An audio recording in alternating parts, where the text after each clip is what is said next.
Saudariku yang terkasih, selamat pagi. Salam sejahtera untuk kita semua. Semoga Anda semua yang berada di rumah, yang saat ini sedang menonton video ini, dalam keadaan sehat.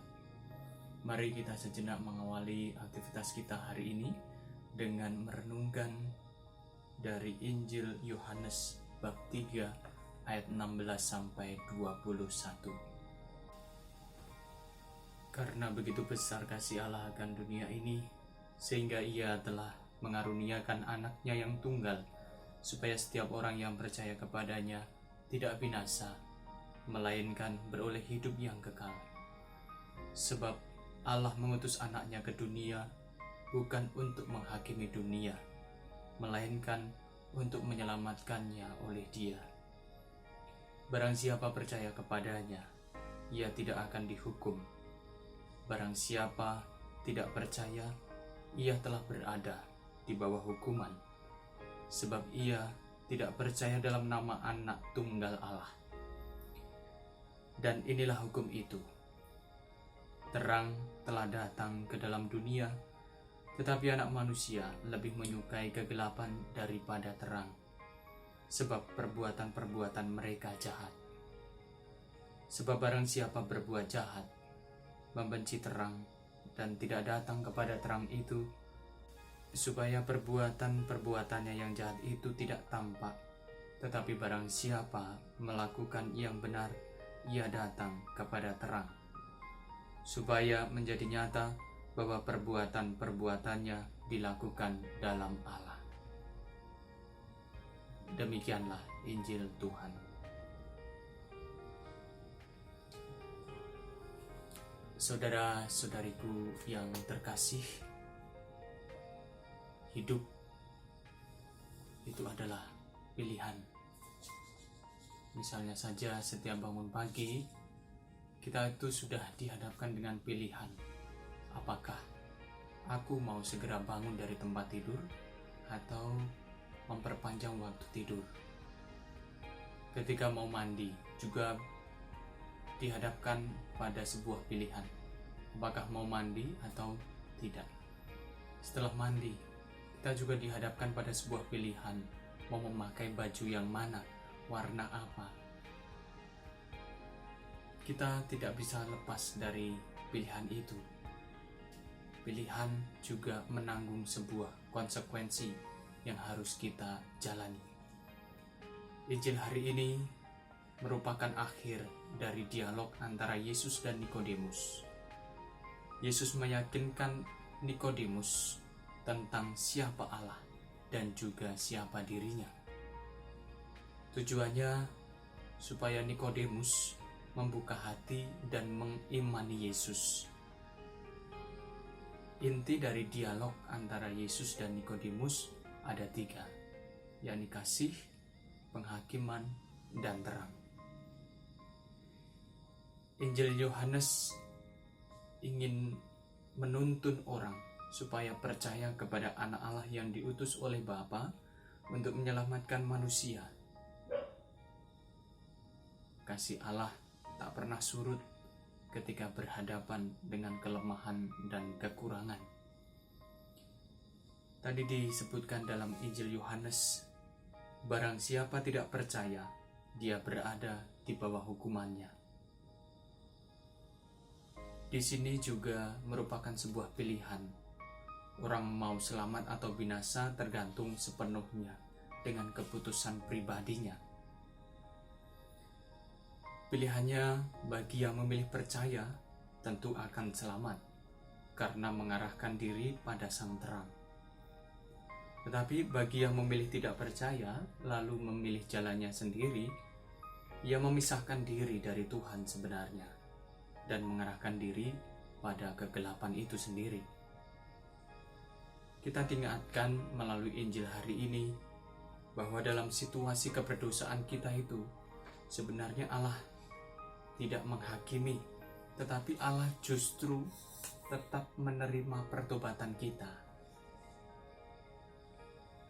Melalui Injil ini kita juga diingatkan bahwa Tuhan itu tidak pernah yang namanya menghukum.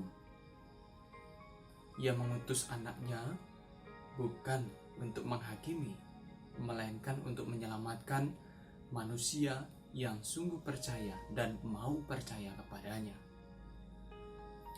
Kasih Tuhan itu tanpa syarat. Ia mengutus putranya juga tanpa syarat.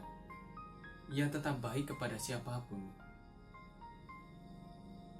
Seberapapun besarnya dosa manusia, tetapi masih ada pintu pengampunan dari Tuhan.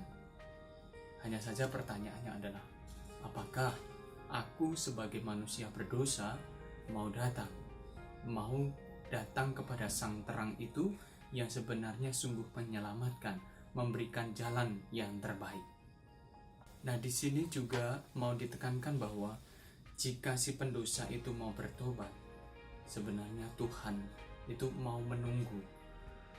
Tuhan sudah menunggu untuk memberikan pengampunan.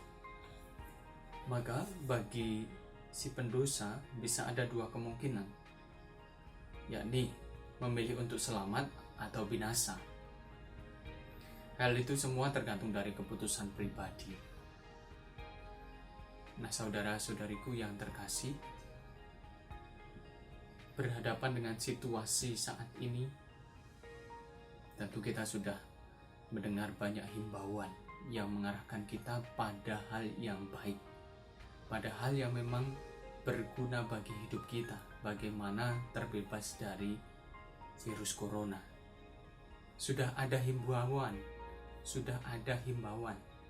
dari pemerintah, panduan untuk memutus rantai penyebaran COVID-19, yakni dengan cara bagaimana mencuci tangan, bagaimana setelah pergi jauh, ketika pulang ke rumah. Himbauan dari gembala gereja juga tentu ada. Setiap keuskupan tentu Bapak Uskup sudah mengedarkan beberapa himbauan untuk membantu kita memutus rantai penyebaran COVID-19. Mereka semua memberikan arahan atau memberikan titik terang,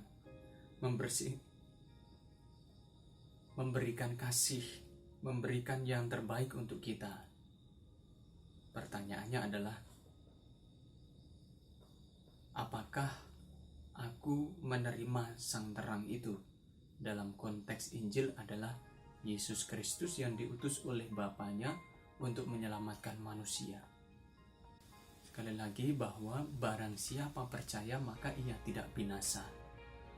Dalam konteks situasi sekarang, apakah aku percaya?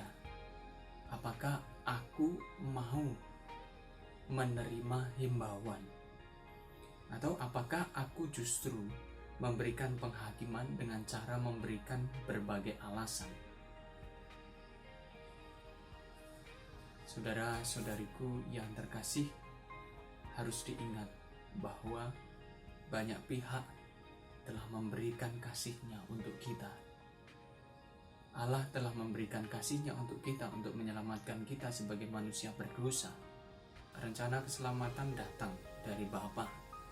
Misi untuk menyelamatkan manusia datang atau berasal dari Bapa. Nah, untuk menjalankan misi itu, Bapa mengutus putranya untuk menjadi manusia, untuk menyelamatkan manusia. Para tim medis, pemerintah, gembala umat sudah memberikan titik terang. Maka mari kita laksanakan dengan sungguh hati terbuka, sehingga kita benar-benar membantu mereka untuk memutus rantai penyebaran virus corona ini. Semoga kita semua senantiasa diberkati oleh Allah, dianugerahi rahmat kesehatan, dianugerahi rezeki yang melimpah, dan tentunya Allah senantiasa memberkati kita semua. Vivat Cor Jesu, per cor Mariae.